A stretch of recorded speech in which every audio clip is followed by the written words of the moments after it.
because this should prevent my opponent from being able to kill me this turn. Because they shouldn't be able to burst speed out an 8 cost.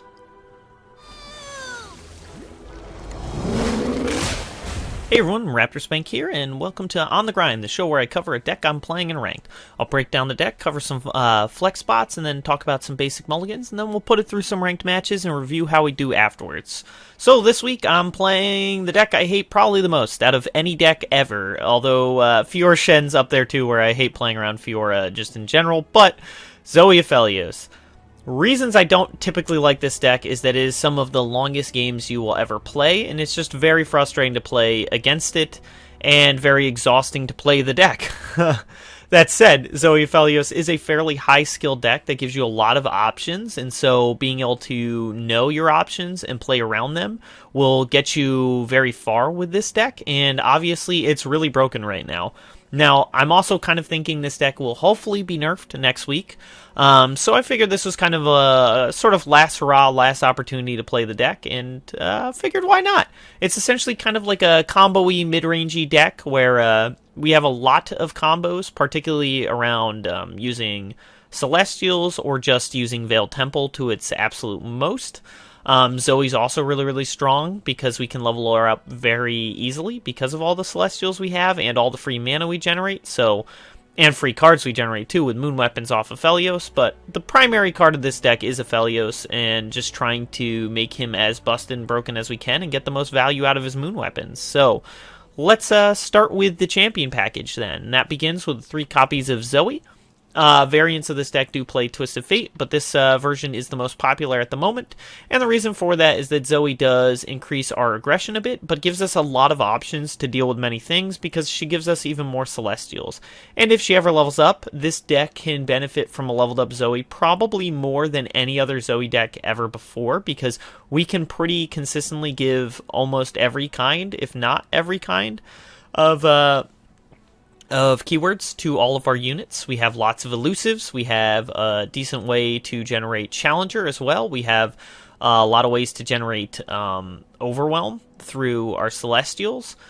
And then just in general, it's just we can fill the board so quickly and get so many different things to give those keywords to. So she's just a really great value card, and she gets started immediately turn 1, so that's something this deck struggled with before, was fairly weak early game, so she kind of helps balance that and just make things a little bit better for us in that early game. So that's the big reason for running her. Her champion spell's not particularly relevant, but occasionally you'll find some things where Sleepy, Trouble Bubble, and Paddle Star's actually pretty strong. But then the big champion of the deck is the 3 copies of Aphelios.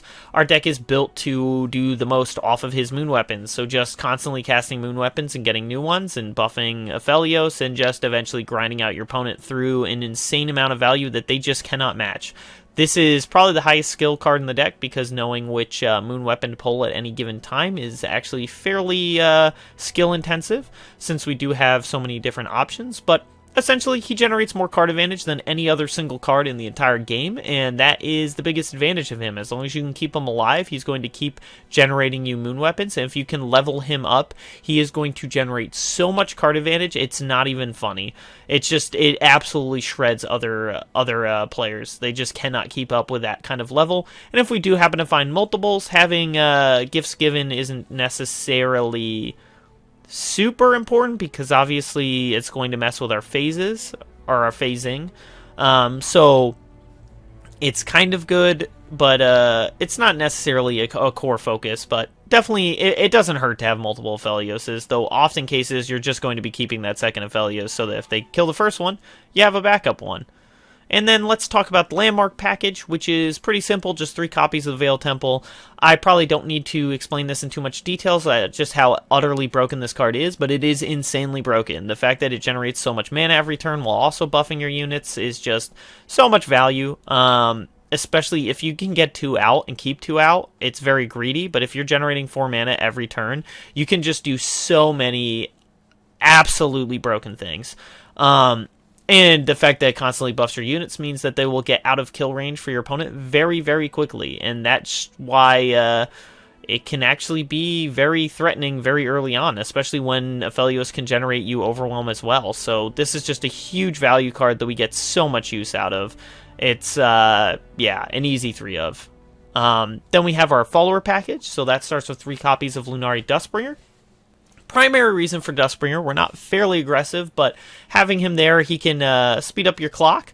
But also, Lunari Duskbringer's primary use is that it gives you Dusk Petal Dust, which allows you to play a turn 3 Aphelios with Nightfall triggered, and then also cast his Moon Weapon, which that is the big reason, because our best curve out is going Dustbringer, Bank Mana turn 2, turn 3 Aphelios with Crescendum to pull out Boxtopus.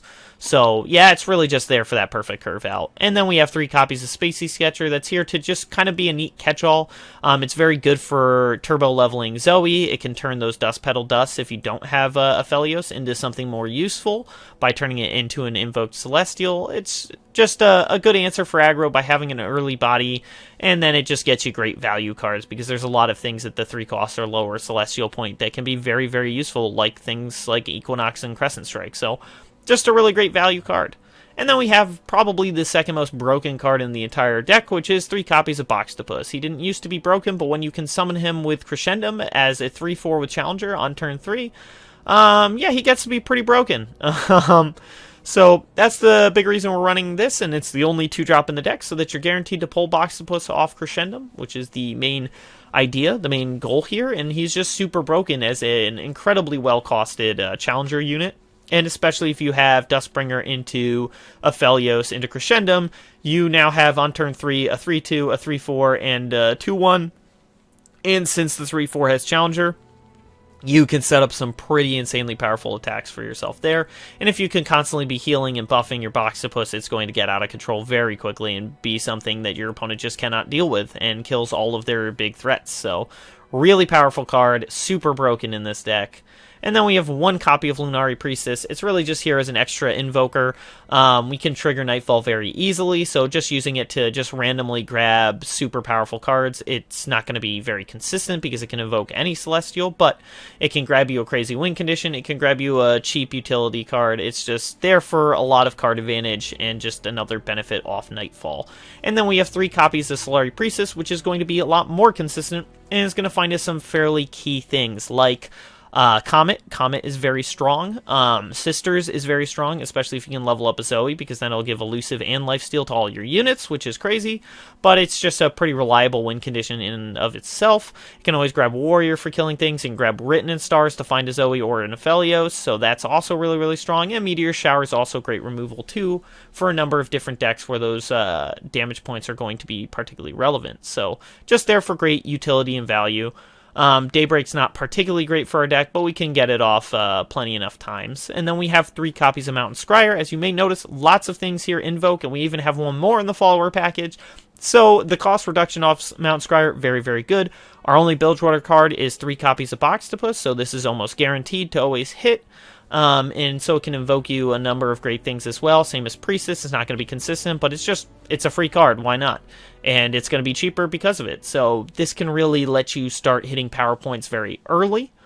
And then finally, 3 copies of the Fangs. Great lifesteal, helps compete with aggro decks that we were having problems with in previous seasons. So lifesteal is great for that, and it invokes you a 3 cost or less, which is also pretty broken, especially since there is, again, a lot of value in the 3 or less Celestials. So just a really, really great card.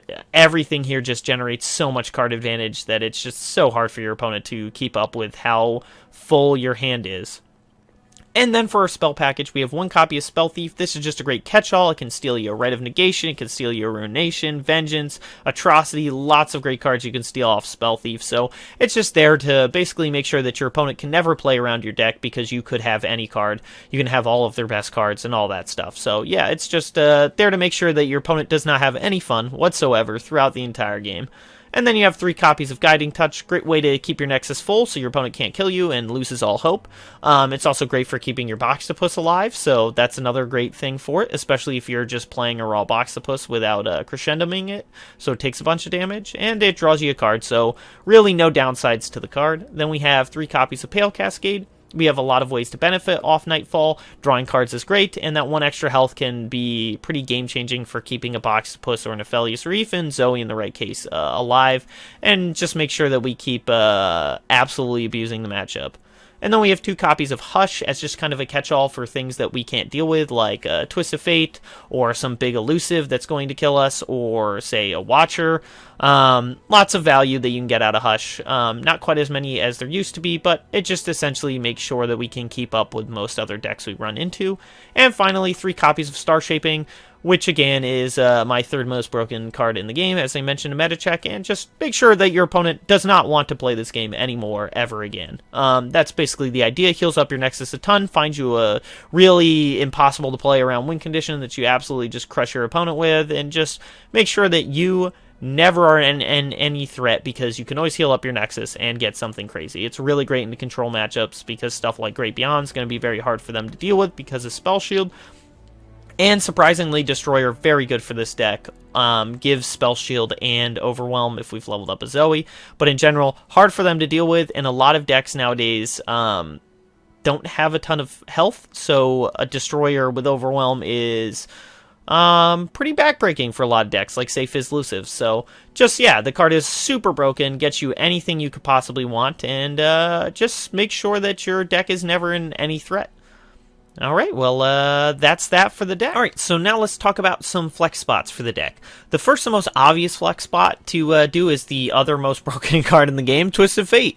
This deck used to run Twist of Fate before it ran Zoe, and there's probably some other modifications you want to make to the deck if you are going to switch to that variant, and I'll talk about that a little more in the coming minutes, but essentially, Twist of Fate's super broken, lots of value, lots of utility. The stun's great, the red card is great. Red card is actually really, really good in aggro as well. Blue card just to draw you more cards, and if you can flip Twist of Fate, he's going to give you even more value every single turn, which is going to make it even harder for your opponent to already compete with a deck that outvalues every other deck as is. So it is a really, really strong play, but it doesn't get started as early as Zoe does.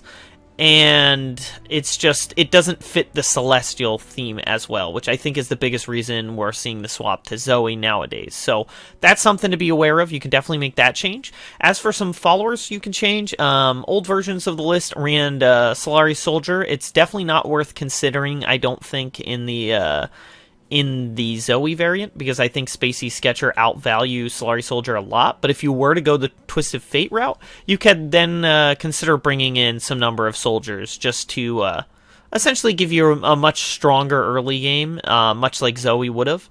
And just because the Celestials aren't going to give you as much value, but even still, I tend to favor Spacey Sketcher over this card a lot more in both variants.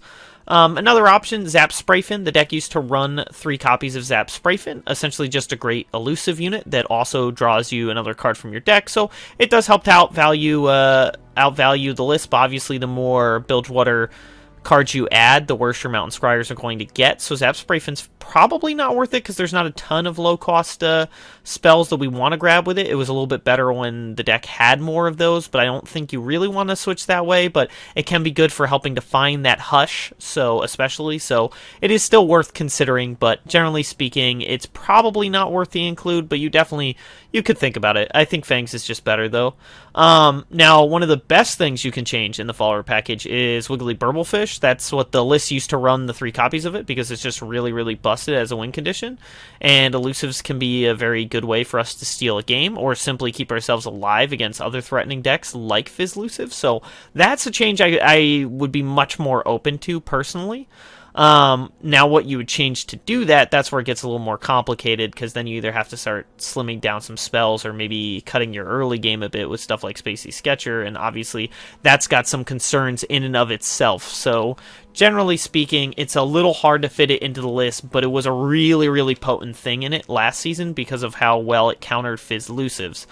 As for spells, there's a lot you can do with spells. You can play with numbers and all that stuff. You can go up Spell Thieves, for example, and things like that, up Hush. But some of the better spells you can add in, first off, pick a card. If you're going to go the Twisted Fate route, you should go pick a card. It's just insanely powerful and good into the deck for what you're looking to do. So I definitely would put pick a card in there. I don't know exactly what you'll how you want to balance it to get it in there, but you definitely should. Pick a card just makes it so much easier to level up the Twisted Fate, so I just wouldn't include Twisted Fate without having that at least as an option. And then next one up is probably a 1 to 2 of, but probably a 1 of is Bastion. Bastion's really great for dealing with certain things, keeping your Aphelios alive, or making Hush a lot harder to use against you. So it can be a great catch-all against things like Vengeance or Ruination, so it is worth considering for that. It's generally just outvalued now by just good Celestial threats, so you just don't need to keep Aphelios alive as much as you did previously. And then finally, Astral Protection's a bit of a weirder one, but essentially this was also in the deck before in a list last season where it had a 1 of this, and it can be very, very powerful, especially with something like Boxtopus, because +4 health is insane, and the fact that it heals as well, it's just value upon value. You can get your Boxtopus up to a 3/8 instantly, and then it's just really good for keeping things like Aphelios alive or Zoe alive, so it's definitely something to consider. I don't think it's quite worth running because of what you'd have to give up to get it in there, but all in all, it's definitely a card to keep an eye on, and at least to consider, but not one I personally would go with. Alright, and finally for the basic mulligans, one thing right off the bat, if you have Dustbringer and you have Aphelios, I don't care the matchup, keep it. That's the best combo of cards you can have in any matchup, no matter what. Turn 2 Aphelios is insane because you can crescendo out a Boxtopus. The only way that's not good is if you're holding all 3 Boxtopuses in your hand when you go to crescendo. That is the only way that curve is bad, because whether it's aggro, whether it's mid-range, whether it's control, turn 3/4 with Challenger is going to be good for you. So just keep it anytime you see it. Zoe's probably worth keeping into most matchups. The only thing where I would maybe consider not is if you're going into something like Lysandra Trundle, where you're expecting, or like Scargrounds, where you expect a lot of 1 damage. Scargrounds probably the best example, where she's going to heavily underperform. But even in most of those cases, if you can keep her in your opening hand, it's worth it just to get started early, and they're not going to be able to kill it turn 1. So you should be able to get at least a 1 hit and the 1 trigger out of it. So in those cases, I might still consider keeping her into that, but generally speaking, she's going to be a good card to keep into most matchups. As for aggro, the best thing you're going to find here is, again, obviously Aphelios Dustbringer is great, but Veiled Temple is going to be weakest against aggro. Things that will be great is stuff like Zoe, Spacey Sketcher, all of your early stuff like that. Solari Priestess is actually really good too. People might not realize that, but the fact that it can find sisters makes it really good for the matchup. Fangs obviously is great because that can trade with most threats that an aggro deck is going to send your way while also gaining you life, and can come with a second body. Just a great value card for the aggro matchups. That's the biggest reason we're running it, so keep that in mind. And then you could potentially keep something like a Star Shaping or Guiding Touch in your opening hand. I generally wouldn't. If I was to keep anything, I would keep a Star Shaping, like maybe a 1 of, and I'd only keep that if the rest of the hand is solid. If I've got like Dustbringer, Aphelios, and then some other low-cost play, then I would probably be willing to keep Star Shaping in that shape. But if all you have is a bunch of clunky cards and a Star Shaping, I'd pitch the whole hand, try again. Against mid-range, you're going to want a lot of good value here. Boxtopus can actually carry weight even without being crescendoed out in here, because it can trade with most of their threats, but Zoe should be good for finding a lot of great ways to deal with their units with stuff like Equinox, for example. Aphelios should be good for just outvaluing them with things like Crescendum and Calibrum, both matching up really well against mid-range decks. Solari Priestess is also good in these matchups because of the fact that she can get Comet, or Meteor Shower can sometimes do wonders. And then just in general, Sisters, again, really good against mid-range decks. Mountain Scryer will get you a lot of value too, because if they have a hard time removing it, it'll let you outvalue them pretty easily. And then Star Shaping is just a great way to win the game against them by finding something really big that they can't deal with, like Great Beyond or Immortal Fire. Both are very, very solid.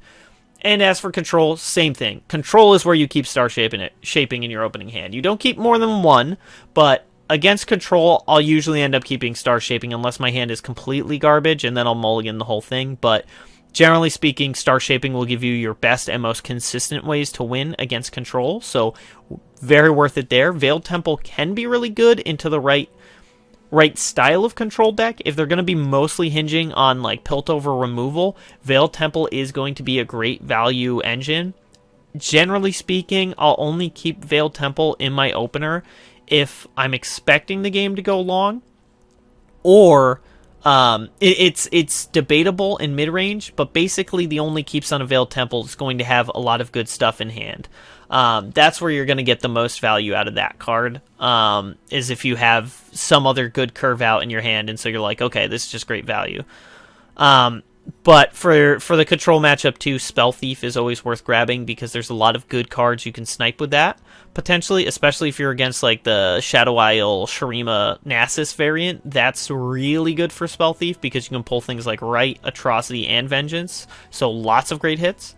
But all in all, those are just the basic mulligans, things to keep an eye on. It is a fairly high skill deck, so your mulligans are really going to vary between matchup to matchup. So even in aggro decks, like the Fangs isn't going to be as good into certain ones where it's going to be better into others. Like for example, Fangs is going to be pretty solid into like Bilgewater Burn, but against like discard aggro, it's going to be a lot weaker.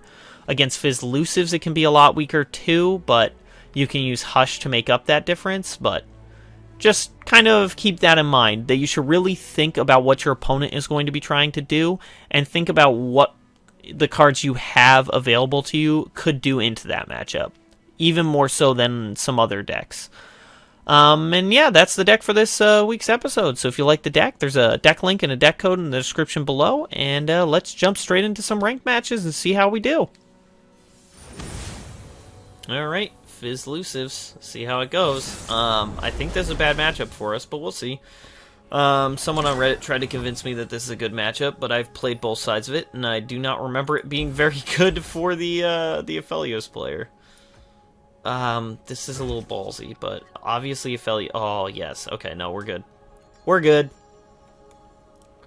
We chillin'. Very aggressive early game start here. Gives us the turn 3 Aphelios. Actually, and more than the turn 3 Aphelios, it gives us turn 3 Aphelios plus Crescendum, which is one of the best ways to basically run this deck down. Veiled Temple will hopefully be good. I can't say for sure that this will be good, but it should hopefully be good. There are some obvious problems, and that's that this deck really struggles against Twisted Fate. Crescendum will help, but the problem is we won't be able to kill TF before he levels up if they have the nuts. Which they might. No, we don't block that. We don't block that because Boxtopus can kill that. Okay, sure. We'll take another Aphelios, and we will pull Crescendum. As darkness falls, the moon rises. He could kill this Aphelios, but that I don't care about. I actually need Aphelios to live less than this Boxtopus. Yeah, see, that's great. That's great. And what did he burn for that? He burned the Ignition. Okay, so not a real card, but still pretty solid. It doesn't really matter what we take here, because we're probably not going to get it. Because we're probably going to play a new Aphelios instead. Okay, pretty good play there, and he loses that. So it's no longer generating card advantage for him. He actually can't instant level up a Twisted Fate, so that's also pretty sweet. What can we do here? Pick a card. Okay. Yeah, that's fine. Presumably doesn't have anything else because he would have waited to do it. Now the problem here is getting Aphelios out with Nightfall is going to be difficult. The Sunbrock got me good. Oh. That's weird. That's very weird.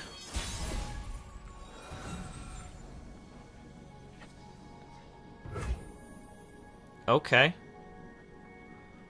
Okay, I can work with that.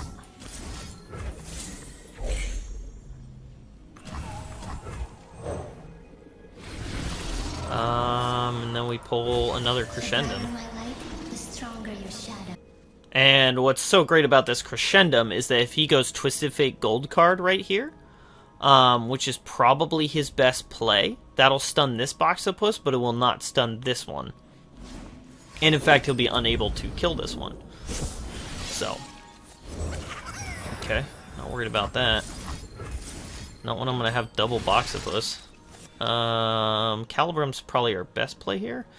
Although, actually, Severum gains us a lot. So, obviously, what we're most scared of is, like, a Twisted Fate. Especially in this circumstance, where, Aphelios. presumably, Twisted Fate comes down and then levels up. He left 4 mana open. That means almost certainly that he's going for, like, Twisted Fate, maybe blue card, and go for, like, the fast level. It's going to be hard for him to do it, because he can't Twisted Fate plus pick a card, but it's very doable for him to still level up next turn. Deal me in.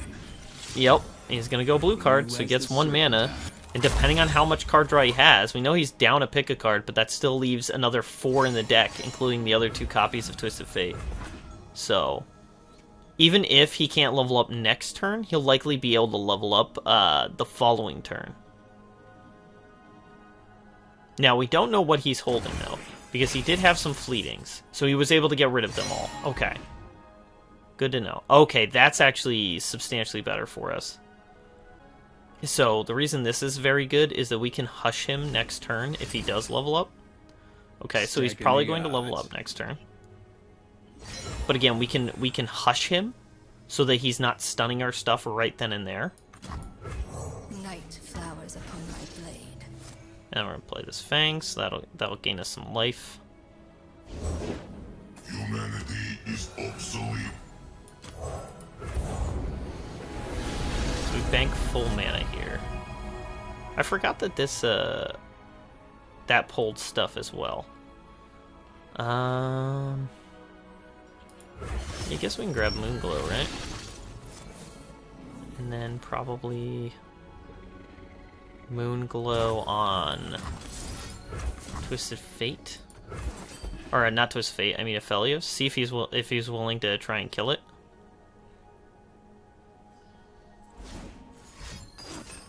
Okay. He is in fact willing. That's fine. We really didn't need that.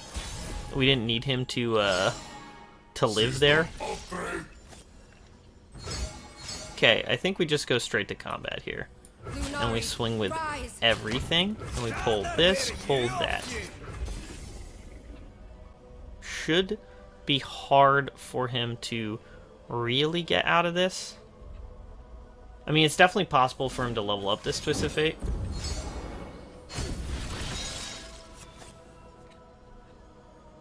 Maybe I should have hushed before.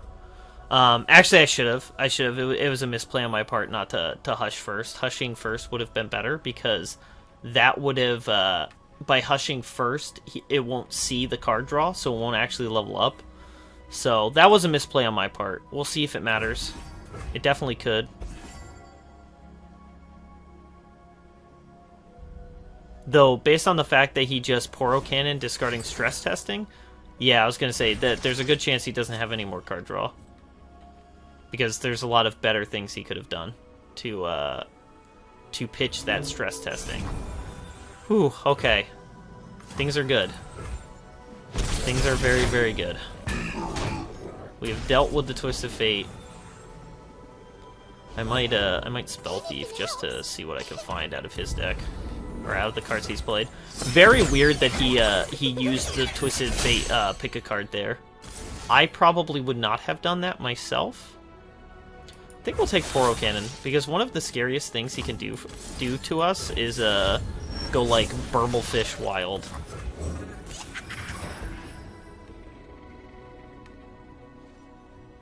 So giving us some elusive blockers to block Burblefish, probably a solid choice. Probably does not have Burblefish, though, if he's copying his own Zonite Urchin.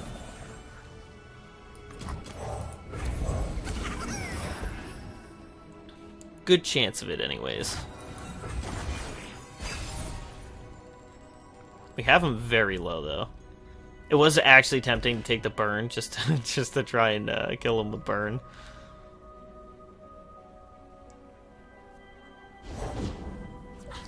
Nope, there's the first burblefish.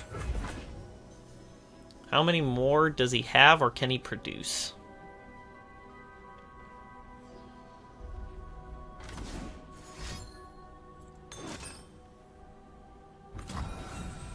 Okay. It's not that big of a problem. So I could sever him here, but I don't think it's worth it, to be frank.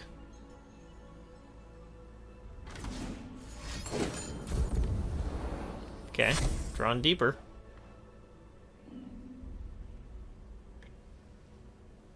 I guess at this point, we're just looking for a star shaping to pull us a win condition. Destroyer is abysmal for... Ooh, did he just pitch a suit up that he probably drew that turn? It doesn't tell me if his cost reduced, right? I mean, he did have some cards left in his hand. It's possible he drew that on an earlier turn. He can still block the fizz, not a problem. We are in great position this game, but we can definitely lose from here. I know this deck. It can do some really stupid things. I assume he's looking to kill his Boxplus. He could just pass right now, and then we're a little bit sad we didn't use the star shaping. But I assume he's looking to kill this because of the way he went about things. Because he should be willing to trade something like this into that. That's a pretty fine trade for him, so I personally would take that trade myself.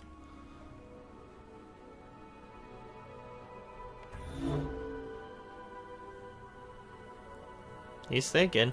He's dug pretty deep through his deck, too. Good things he could do. He could red card here if he found a Twisted Fate. Wipe out my flying blockers.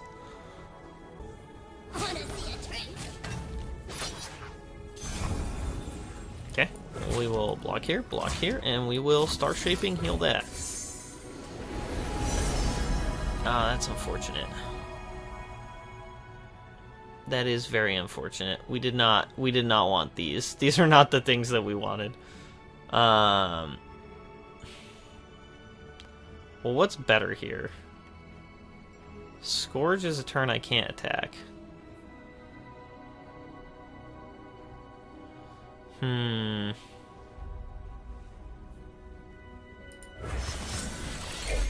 I don't know if that was the right choice. I might do a second Star Shaping just to see if we can hit Destroyer. Because if we hit Destroyer, that's basically game.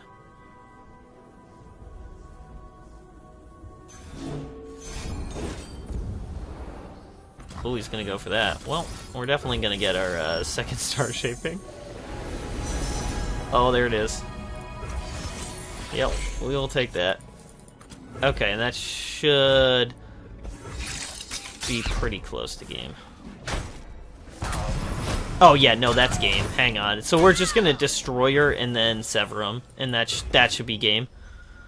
I expect the instant concession the second I do this. And I might not even get that far. Yep. Yeah, Destroyer's really, really good in this matchup because they have a lot of low toughness units, so it's going to get most of its damage through, and because of Spell Shield, you can't stun it with the Twisted Fate without having something else to strip it, which leveled up Twisted Fate can do, but that was going to be very busted. So yeah, nice game. On to the next. Huh. Frozen Ezreal with Trundle? Wild. Frozen Ezreal's supposed to be good in this matchup, right? Like, I think he's supposed to be good against us. That was kind of the whole point it was trending. Certainly good against the way our hand is going right now. Hand, very weak. That is substantially better. They forced us to choose death or the blade. Lunari, rise! How likely is this Aphelios to live?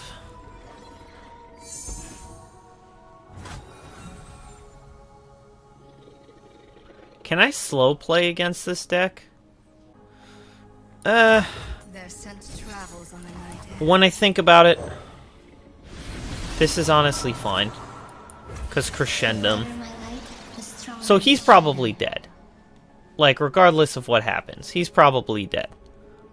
But a 3-4 is very hard for this deck to deal with.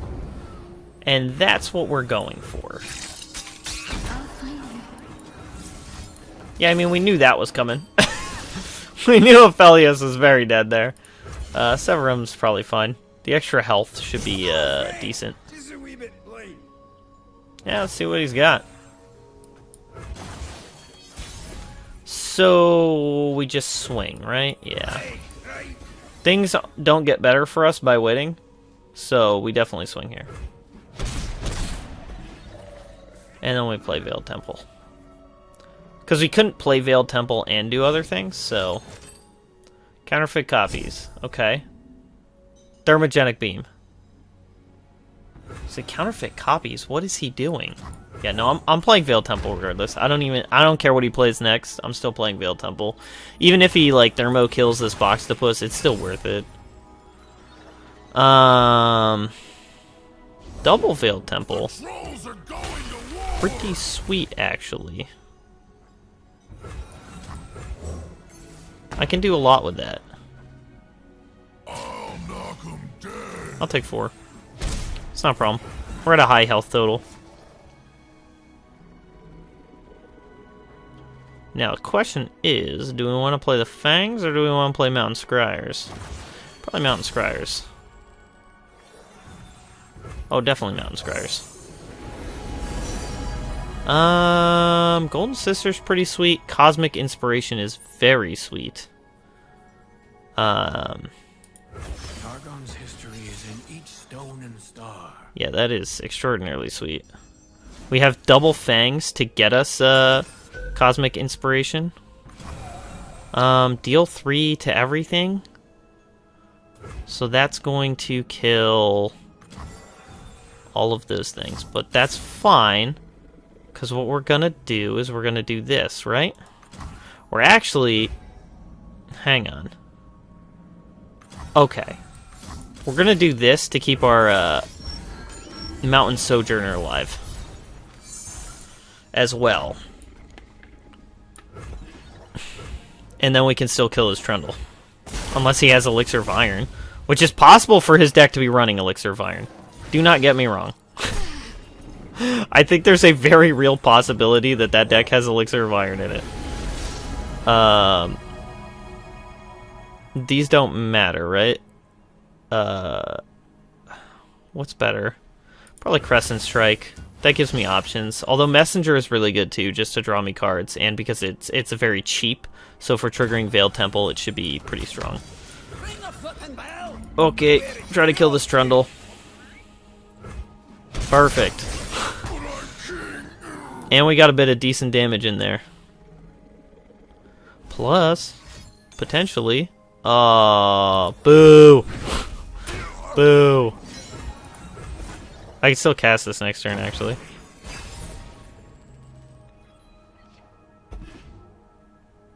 That's everywhere, right? Okay. Okay, that's fine then. So that's fine. We don't need to play Aphelios first. Okay.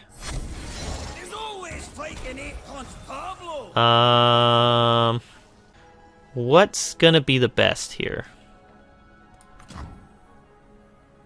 Probably Fangs? Invoke something else? Is Moonsilver worth it? We're going for Aphelios, right now. Oh, wait. Yes, grab Moonsilver. Because in theory we can keep our Boxopus alive. Although, actually, is it worth keeping our Boxopus alive? I don't know that it is. You know what I'm saying? I don't know that that's actually worth keeping him alive. So I could have. So what I could have done is I could have cast Moonsilver, and then I would have gotten mana back and buffed the Boxtopus. So then I could cast Pale Cascade, and he would live by 1 in theory. But then if he had any removal in hand, it was going to die anyways.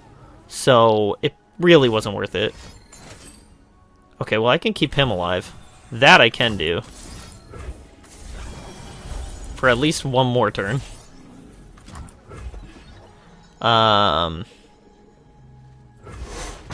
Okay, so here's the question. Do we just bank full mana now? I feel like we do.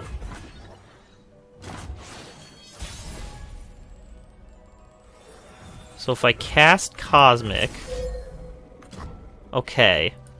That's not enough to actually be able to cast Star Shaping. Actually, wait, I can cast Star Shaping on Aphelios. Yeah, no, we're in good shape. And I can play this, Zoe, too. So that's pretty sweet. Opponent, not in terribly great shape. No, I mean, that's a little unfortunate. Actually, I can just kill my opponent right now, can't I? Boom. Boom. What you got?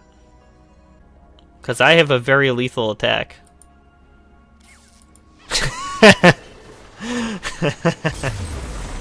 So what we were going to do there is we were going to swing with everything, and then the 0 attack Zoe pulls the 0/6. Zoe doesn't die, obviously, and then he takes lethal damage and dies. The only way he lives there is if he has more Frostbite spells, or, I guess...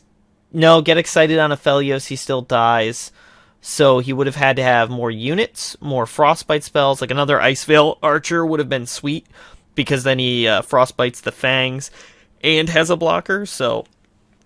That's what he needed, and I guess he didn't have it. And we will absolutely take that. On to the next. Okay, Scargrounds. I actually don't know how this goes. I feel like the answer is badly. I feel like this is not good for us. But it's kind of hard to say for sure. Is it too greedy to keep Veiled Temple? It's too greedy to keep all of this? Okay, I'm gonna keep... It's probably a terrible mulligan. Okay, that does make it a bit better. Makes it a lot better, actually. Zoe could be fairly good in this matchup. Which I guess means we play Zoe first. Because chances that he can kill turn 1 Zoe very low, but chances he can kill turn 2 Zoe kind of high. Because he has probably the Death Lotus. That is probably a card in his deck. Okay. Did not have it for this turn, though.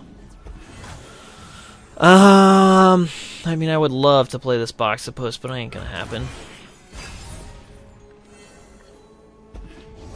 And having Boxtopus in our opening hand is pretty bad.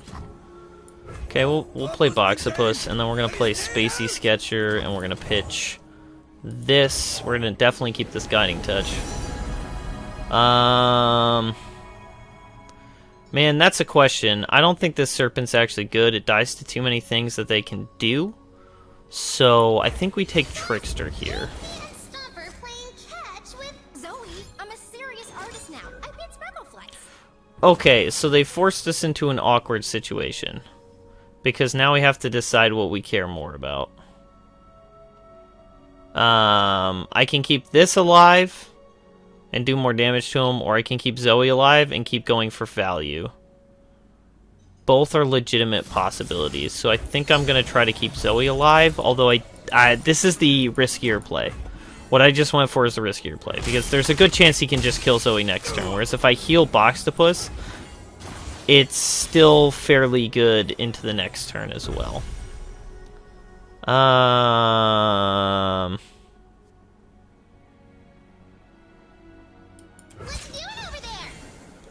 So we're swinging here because, okay. Because if he has the 1 damage ping, it changes how we want the rest of our turns to go. Okay. I think Priestess is worth more here. Ooh, that's unfortunate. That's not what we wanted. Sunlight guide you, my brethren. So the reason we went for that was we were hoping to find Comet for this Baram. I've dressed for the occasion in red. Yeah. Let's see. I mean, this has been a pretty slow hand for my opponent. Yeah, Zoe's just dead here. There's not much we could do about that. Do we block the Vladimir? Believe or burn. I think we do. Yeah.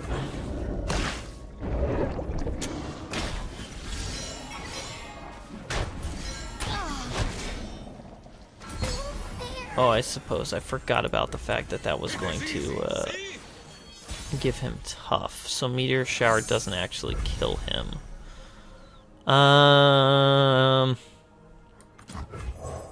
Play this first. So I could potentially kill Vladimir using the warrior, or I could use Golden Sisters to buy me more time. Warms the heart and lights the way.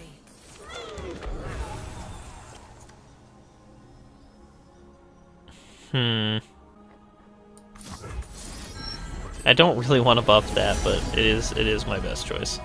Okay, Crescent Strike is the best because if he gives me the chance... Oh, I actually can't cast it? Wait a minute. Oh, I forgot it gives 2 mana. Oh, you think I'd remember that by now. Well, the Life Stealer is going to be worth the most.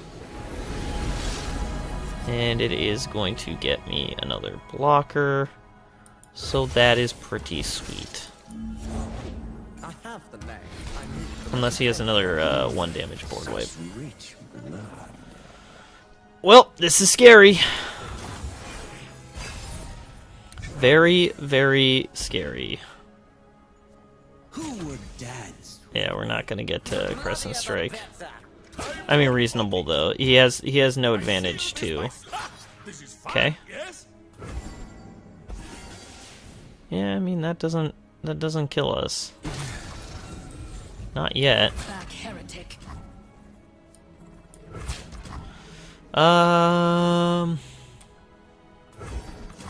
Okay. Let's do this and see what we find. Nothing good. Okay. Ow. That's gonna level up Vlad too. Okay, yep, we are in pretty bad shape right now. It's still doable, but definitely not ideal.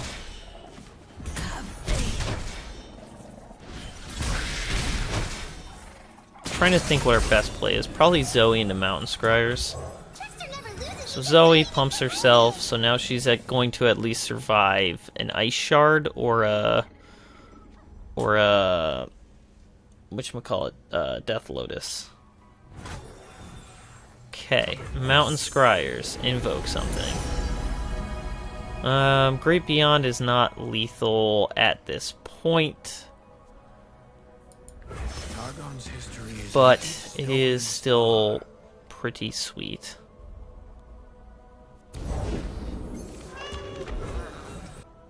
I don't think it's really worth playing other stuff at this point, right?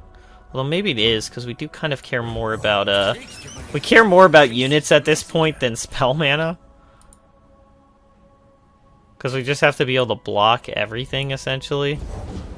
Let me show you what I can do. Blood isn't a toy, dear.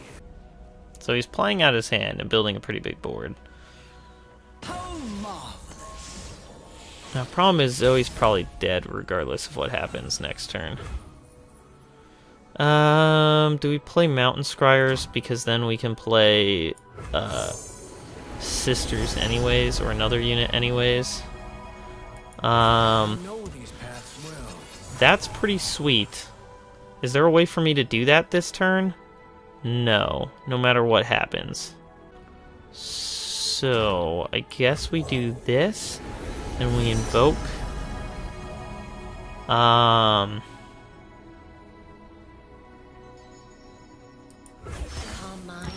Take another Supernova, I guess. Not particularly great. The rest will burn. Oh, the butchery we commit together.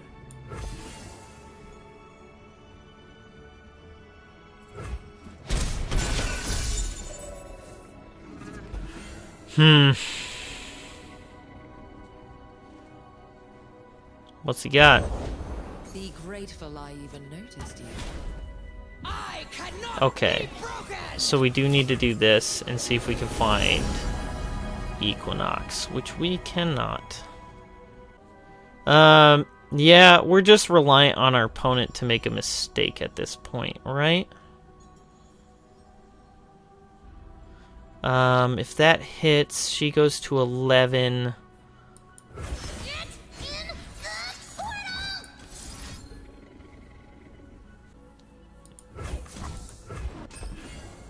Yes, probably the better play. And then see what happens. I actually don't know if he has lethal. He probably does. Especially if he does a greedy play like that. Because we can block here, we can block here, we can block here, we can block here, and what are we at? -3? Yeah, that's the game. Oh well. Close, but we found our board wipes a little too late. We couldn't find Comet, so yeah, very slow hand from our opponent, but still was fast enough. So probably a bad matchup. Hard to say, though. On to the next either way. Okay, interesting. Alright, so this is Frostbite midrange. And instead of going Sejuani, they're going LeBlanc. I disagree with this. Only in the sense that I think if you're going to go this route, you should be running 2 LeBlanc, 3 Ashe, 1 Sejuani. There's a number of great ways to tutor Sejuani out. And I just think that it's such a great late game payoff for the deck that it's just foolish not to run it. Ooh, we don't have Aphelios for once. That's a bit scary. Oh, we'll play this. Dusk Petal Dust is sweet. Not going to do much this turn, but... Or next turn either, for that matter. Do I play 2? They're not really known for board wipes, but... we'll play this one. We will play this one. And there's a reason we're going to play that one. Losing the man is actually kind of unfortunate, but okay, yeah, no, we're fine. So the reason I was even hesitating here is that they do often run the 3-1 that frostbites, but if they did that, I still get to swing with the 1, and if he blocks, then we still kill his 3-1, and that's worth it. So I realized it wasn't... I was doing this whole big old stink for no reason. If he passes, we'll just take it. Yeah. Fine with this. I'll block. I will happily trade. Boom, boom. This is worth it, even if he has the Brittle Steel for this. Still worth it. Yep. Still worth it. We don't want to take a hit like that. We can't let our opponent get started that quick.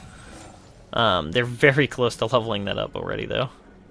Dust Petal Dust. Play the Priestess. What do we got? Moon Silver's actually neat.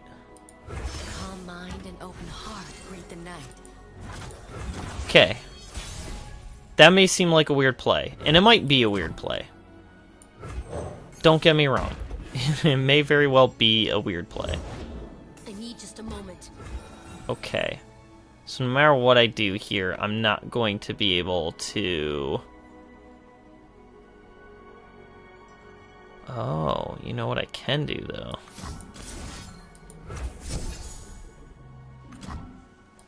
Okay, so we're gonna play this. Pump that. And then we're gonna pass. Victory requires a I sharp think. blade. Oh wait, no, we're gonna swing. Why would I pass? That would be stupid. That's free damage I can get in there. Okay. Let's see if my opponent does the same play. Because obviously we want to kill this LeBlanc. And we're actually set up to do so. You're mine. What a treat. Yep. Let's see. Okay, so he is going to go for that. Is it worth it to Frostbite still? Just to prevent the damage? Probably. So we'll do this. Pull the Brittle Steel.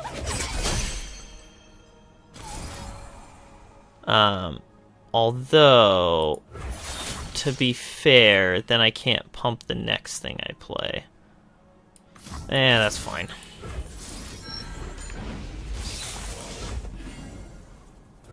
See what he goes for. Okay, we did get to kill those. That's good. Now, he has reputation. He's leveled up his LeBlanc. So that is a bad spot for us to be in. I won't lie to you on that one. That's a bad spot. Not where we want to be. But, hang on. So we're going into the 6 mana turn. So this is playable. This is playable. Wait a minute. Okay. By the stars. Many tribes under one banner. Okay, so this probably doesn't win me the game, straight up. But it is a pretty sweet play. I mean, we are kind of close to dead regardless, like ourselves. Like, we're not in a super great position either. This is our homeland. It's probably worth it to Pale Cascade here, just for the extra stats, and to, yes, draw a card. and get the mana to bank. Guiding Touch is pretty sweet. We like that. Okay, so he has a mirror image in hand. That comes when he levels up. Ooh, we have a lot of life gain. That's what we want. Okay, and we get to play this Solari Priestess as well, potentially. Hopefully we do. Hopefully we get to play it and get Daybreak. That's the reason we haven't played it yet, is we weren't able to accomplish Daybreak, because we had to cast spells first. I can keep this alive, even against this Trifarian Glory Seeker, so that's probably what he's thinking about. A chill in the air. That will work. That does get past spell shield. Yeah, I mean, Meteor Shower is actually pretty sweet. Warms the heart and lights the way. Depends on if he lets us Meteor Shower. If we do, we will go for it, and we'll try to kill LeBlanc and Glory Seeker. Really depends on what he plays here. Okay. That's fine. Classic misdirection. So what we're gonna go for here is kill this one, kill that. Hopefully that works.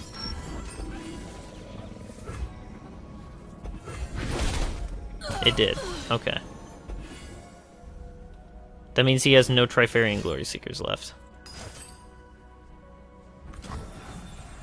Okay. That sucks. It definitely sucks. Now am I dead here? So I can block like a 6 damage and a 5, and I'll take 8, but I live. Yeah, okay, so I don't need to play this Solari Priestess at quote-unquote 0 value. So we block here, we use Guiding Touch to keep it alive, and then we should be able to win next turn.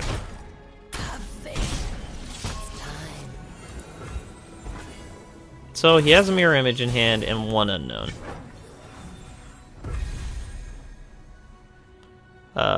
So I can just swing, because that's lethal in and of itself. He could block, which then makes it not lethal anymore. But then I can do this, plus this, which makes it lethal again.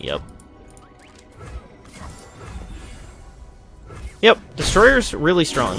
I don't think enough people go for Destroyer with this deck. Particularly, there's been many times in the Fizzlusives matchup, but right there too, Destroyer was just such an incredible card for us because of the fact that it has Spell Shield and Overwhelm, and our deck has so many ways to really benefit from that Overwhelm, even more than other keywords. So, yeah, that was a great that was a great destroyer game, and just all in all a generally really strong game. And I think the opponent's deck was a lot better than I gave it credit for. Although to be fair, we had a pretty bad hand. The fact that we didn't have our Aphelios, we didn't have Zoe, all of those things are really bad for us in that specific matchup. But that said, all in all, we'll take it. On to the next. Alright, Lysandra Trundle. So, Star Shaping should be good here. Hush can be good here. I mean, Veiled Temple is kind of hard for them to deal with eventually, but how greedy is that to go for? Because this is actually a pretty solid hand here, because Priestess is actually pretty good. Okay, I'm gonna pitch the Hush because I'd rather keep the rest of this. Foxtopus isn't the best, especially not when it's coming down damaged. Which also means it's not really good for me to play here. Still see far and clear. I'm still good to scrap. In Avarosa's name. Am I willing to trade? Probably. I mean, he's pretty guaranteed to die anyways. I think we just keep our health high here. And then we play Priestess this turn. Okay, many Priestess. Comment. That's what we were looking for. Secrets hidden. Okay, well, attacking won't do anything for us.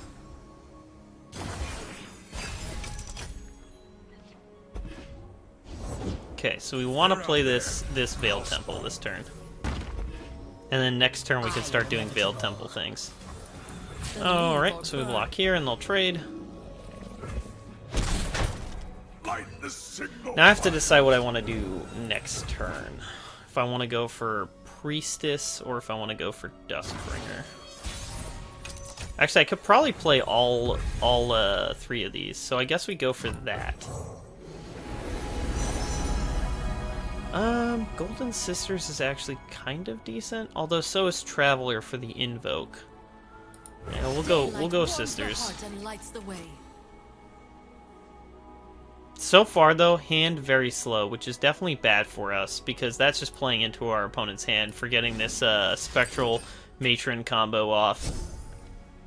So that could be better for us. This is gonna be fun. Do not embarrass me, troll.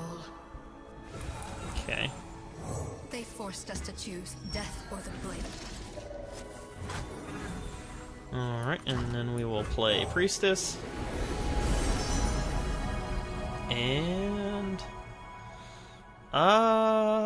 that's kind of good. I mean, so is the Warrior too. And then Cosmic is great for keeping our stuff alive. Calm mind and open heart greet the night. Okay. This gets our stuff past most of their board wipes. That's the biggest reason I've kept this. Because depending on what my opponent does, this can be really, really strong. Like if he plays, say, Blighted Ravine this turn. I think I'm going to go for this regardless. Even though it means I can't activate Temple. I think this is a big enough build-up for us to be worth it. Okay, and next turn I could trigger Temple by playing Golden Sisters plus Dusk Petal. Okay. Has another champion. How far off are we? We're 2 turns from getting combo killed. So here's the problem too, is that he gets to attack on that turn. So that is very unfortunate for us. Because that means we have to be able to deal with the Watcher immediately. And chances are that won't even be enough. I'll knock 'em dead. So what's the best thing I could do? I mean, that means he has some way of dealing with this. So I'm actually going to take the hit because health total, not necessarily super relevant. What we want to be able to do is deal with this Lysandra, because that is one good way of solving the problem that we have here. I can't really play that without causing problems. I could do this and get a fair bit of value out of that. Okay. Double Veiled Temple makes things better. We want to kill this Lysandra, but preferably we want our opponent to not have a way to then play another Lysandra. That's our goal. Our goal is real simple for this turn. Kill Lysandra and don't have a Lysandra replace Lysandra. Which I suppose we do actually have an opportunity to Lunari, rise. Devotion through battle. cause problems for our opponent. Anyways, so I think what we're best off right now is looking for him to Ice Pillar next turn and then kill Lysandra in response. I mean, we're definitely fine with that trade. That's a pretty sweet trade. But that's our goal. Our goal is to prevent him from getting the Watcher combo next turn, and the best way to do it is probably that combo I just mentioned. It's waiting for him to tap out. Or, well, play that first target and then kill Lysandra. Avalanche. Okay. That's fine.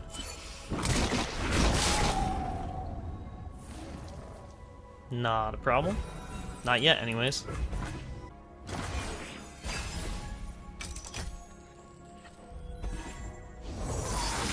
Okay. We're going for the Lysandra kill. Because this should prevent my opponent from being able to kill me this turn. Because they shouldn't be able to burst speed out an 8 cost. And that is the best way to not die right now. And if we're lucky, those entreats didn't pull Lysandra's. They pulled,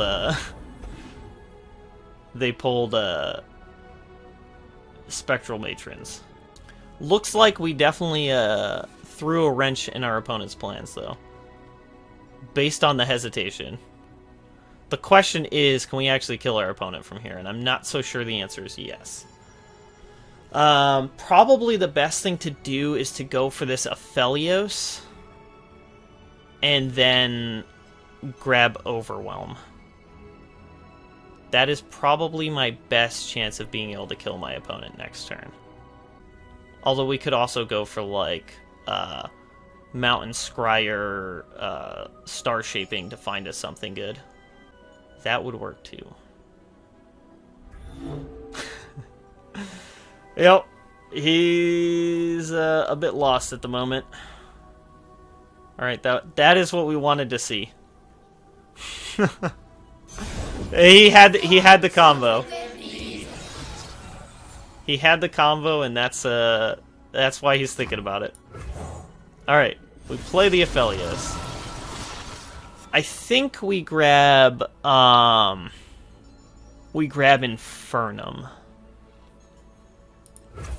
As darkness falls, I think that gets us the most value, especially since we're buffing Aphelios. I'm actually totally fine blocking here, because I kind of want to play these sisters, because that's another way for me to have a fair amount of damage next turn. What is my best play? So if I play this, I can't actually... So sisters is probably just the best play. Although Scryers does give me a chance of finding a win condition. This is just my best chance of being a win condition on its own. peace and the quiet fell. It's just us. We're gonna go Scryer.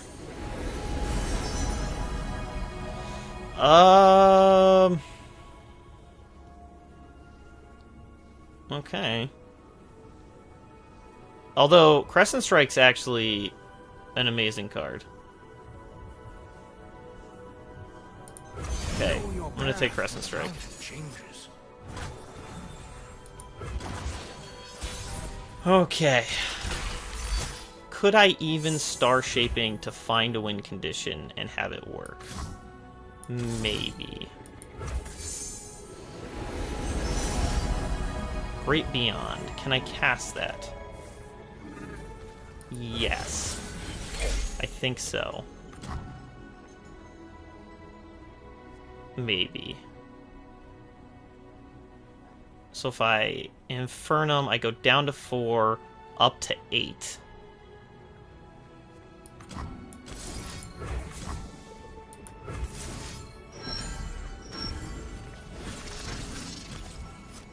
And we're gonna phase Crescendum.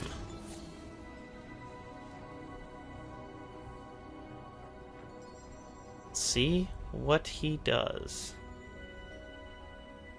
Infernum. Sandra, okay. Gives him the Watcher. Okay. A dark cloud looms on the horizon.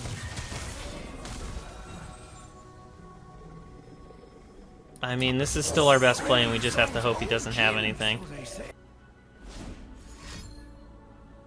We know he has another Matron in hand. That we know. I'm assuming he has Vengeance for this. Okay, so he could have Entomb. That's his best possible play, then.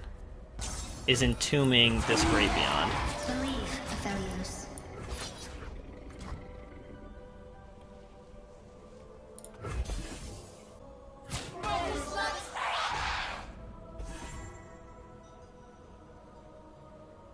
In theory, that has him dead. But he probably has Entomb. And this is definitely a spot where Entomb is good for him. Or Flash Freeze. That works too. That does some good things. Unfortunately, we're just too far off from, like, using Pale Cascade or something. So, what we need, what we absolutely need, is we need to find Hush. We need to draw Hush, and we need to draw it immediately. You will do as I command.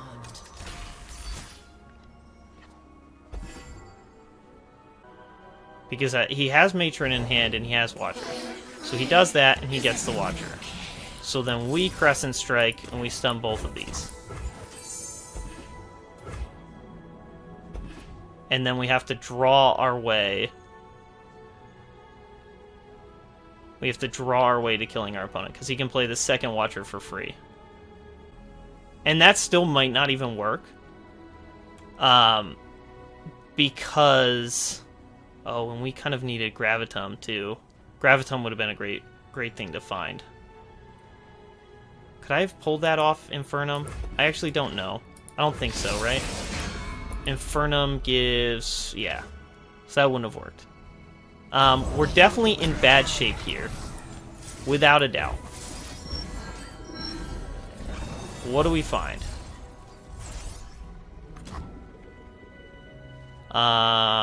Did he play anything that would be useful to us?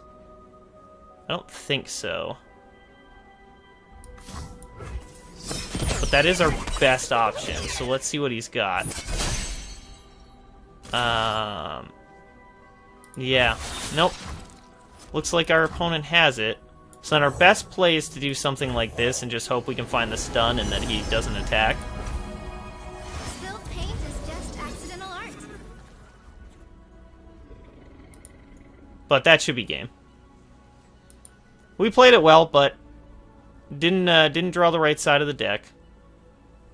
Best we can hope for is that he's greedy and does, like, Fading Memories Watcher, play second Watcher. That's not a likely win condition, though.